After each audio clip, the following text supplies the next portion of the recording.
Good evening बच्चों। मैं आपका नदीम सर पार्ट 1 केमिस्ट्री का पढ़ चुके थे। अब पढ़ेंगे हम पार्ट 2 केमिस्ट्री का। हम लोग एससीसी के बारे में पढ़ चुके थे। आज जो टॉपिक है फलक केंद्रित घनीय कोशिकाओं की संकुलन क्षमता यानी कि एफसीसी के बारे में पढ़ेंगे। ठीक है, तो कह दिया गया ये कि परमाणु प्रत्येक कोने पर होता है एक तथा फलक केंद्र पर होता है। मतलब जो एफसीसी में परमाणु होंगे प्रत्येक कोने पर होंगे और फलक में होगा, यानी कि प्रत्येक 1 2 3 4 कोने पर हो जाएंगे, जैसे ये कॉपी है इसमें, और बीच फलक में हो जाएंगे। ठीक है, यानी कि यह आपका यहाँ पर कोने पर आपके होंगे, परमाणु कहाँ पे होंगे? कोने पर होंगे, और एक आपका फलक में होगा। ठीक है, तो कह रहा है कि परमाणु संख्या बराबर 8 परमाणु हो गए, 1/8 कोना हो गया।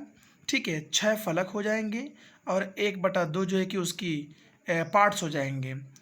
तो 8 से 8 कट गया, 1 बच गया, 2 से 6 कट गया, 2 3 6 हो गया, तो 1 + 3 कितना हो गया? 4 हो गया। यानी कि आप पूछ सकते हैं किसी से भी कि एफसीसी में परमाणुओं की संख्या कितनी होती है, तो जवाब आपका मिलेगा 4 होती है। तो फिर पूछिएगा आप कि 4 कैसे होती है, इसके बारे में थोड़ा बता दीजिए। आर व ए में संबंध कैसे? तो मान लेते हैं कि कोई आपका यह पृष्ठ हो गया, इस पृष्ठ में आपके 3 जो है कि हम परमाणु को व्यवस्थित कर दिए, तो यहाँ से यहाँ तक की जो दूरी होगी वह ए हो जाएगी, यहाँ से यहाँ तक की दूरी ये हो जाएगी, तो फिर यहाँ से यहाँ तक की दूरी क्या होगी? देखिए, यहाँ से यहाँ तक ये आपका यह दूरी पूछ रहा है, तो पाइथागोरस प्रमेय लागू होगा। देखो, जैसे मान लेते हैं कि ये दूरी आपका ये हो गया, ये दूरी आपका ये हो गया, तो यहाँ से यह दूरी पूछ रहा है, तो पाइथागोरस प्रमेय लगाएंगे तो अंडर रूट में हो जाएगा a + a, तो अंडर रूट में क्या हो जाएगा? 2a हो जाएगा। तो वही यहाँ पर त्रिज्या 4 है, तो त्रिज्या जो कि इसमें 4 हो जाएंगी, तो 4r = √2a, r = a/2 हो जाएगा। ठीक है, यानी कि एफसीसी में आर व ए में जो संबंध होगा वह a/2 हो जाएगा। आगे देखेंगे हम लोग, करा कि संकुलन दक्षता क्या होती है। तो z = 4 हो गया, r = a/2 हो गया। तो फिर हम पैसिफिक एफिशिएंसी निकालेंगे, पैकिंग एफिशिएंसी निकालेंगे। तो पैकिंग एफिशिएंसी निकालने के लिए सूत्र बताया गया है, 4 गोलों का आयतन निकालेंगे। तो 4 गोलों का जब आयतन निकालेंगे, क्योंकि परमाणुओं की संख्या कितनी है? 4 है, तो 4 गोलों का आयतन अपान एकक कोशिकाओं की संख्या। तो उस सूत्र पर हमरा के जब निकालेंगे तो 64% आपका आ जाएगा। यानी कि संकुलन दक्षता एफसीसी में कितनी % होती है? 74% होती है। सॉरी, हम 64 बोल रहे हैं। संकुलन जो दक्षता होती है एफसीसी में वो 74% होता है। अब इसका प्रूफ जो है कि थोड़ा लॉन्ग है, तो इसलिए हम प्रूफ नहीं कर रहे हैं, और जैसे ही कोचिंग इंस्टीट्यूट ओपन होगा तो उसमें हम उसको जो कि ओपन प्रूफ करके आपको बता देंगे। तो क्वेश्चन पूछ सकते हैं आप कि संकुलन दक्षता एफसीसी में कितनी % होती है, तो किसी सर का जवाब होगा 74%। तो आप इतना ही कहिएगा कि सर थोड़ा उसको प्रूफ करके बता दीजिए। एफसीसी में निकटतम दूरी कितनी होती है? तो मैं बताया था कि तीनों में, बीसीसी में, एफसीसी में और एससीसी में आपका d = 2r होगा। ठीक है, तो यहाँ पर क्या हो रहा है कि जब d = 2r हो जा रहा है तो निकटतम दूरी किसकी बताई गई है? आपका एफसीसी की बताई गई है। इसे अभी आप छोड़ दीजिए। ठीक है, समन्वय संख्या कितनी होती है? तो 12 होती है। कितनी होती है इसमें? 12 होती है। हम जब उसको काउंटिंग करेंगे तो 12 आपका हो जाएगा। ठीक है, अब देखिए कह रहा है कि अर्थात एक परमाणु 12 अन्य परमाणुओं से घिरा होता है।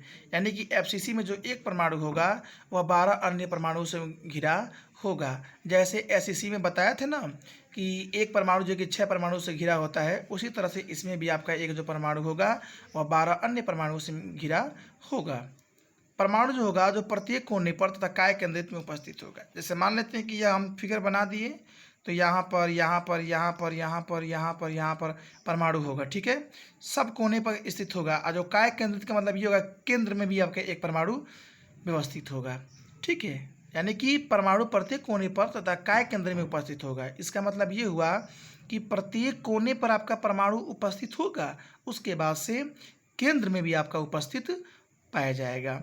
परमाणुओं की संख्या कैसे निकालेंगे, तो 8 आपके कोने हो गए, 1/8 जो है किसके परमाणु हो गए, अब प्लस 1 ये कहाँ आया, तो एक परमाणु काय केंद्र में स्थित है। ठीक है, तो 8 से 8 कट जाएगा, एक और एक जोड़ देंगे तो कितना हो गया, 2 हो गया। यानी कि FCC में परमाणु की संख्या कितनी होती है, 2 होती है। R व A में संबंध कैसे निकालेंगे, कोने व केंद्र वाले परमाणुओं संपर्क में है।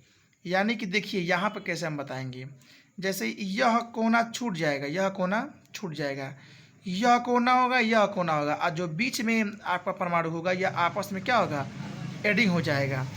तो यहाँ से इसकी दूरी √2 हो गया, यहाँ से इसकी दूरी a हो गया, और जब इसको प्रूव करेंगे तो r का वैल्यू कितना हो जाएगा, √3/4 हो जाएगा। इसको भी प्रूव करके दिखाना पड़ेगा बोर्ड पर, क्योंकि ये लॉन्ग प्रोसेस है तो यहाँ नहीं बता रहे हैं। तो आप इतना ही समझिएगा कि R व A में संबंध इतना होता है FCC में। ठीक है, अब देखेंगे संकुलन दक्षता PE बराबर 68% होगा। कितना होगा, 68% होगा। आपको याद करना पड़ेगा, ये भी प्रूव करके बोर्ड पर ही बताएंगे, क्योंकि प्रोसेस बहुत लॉन्ग है। और जब लॉन्ग प्रोसेस इस पर सॉल्व करेंगे कॉपी पे तो वीडियो लॉन्ग बनेगा, तो फिर जा नहीं पाएगा, बहुत दिक्कत हो रही है वीडियो सेंड करने में। ठीक है, तो संकुलन जो दक्षता होती है वो 68% होती है। किसकी, तो FCC की होती है।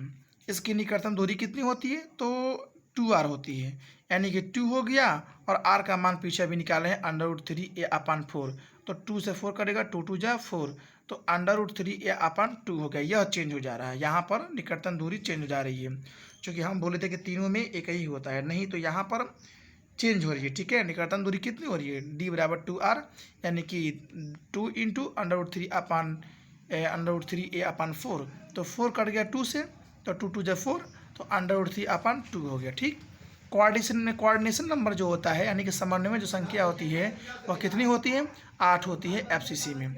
समन्वय जो संख्या होती है वह FCC में 8 होती है। ठीक है बाबू, आप समझ गए ना।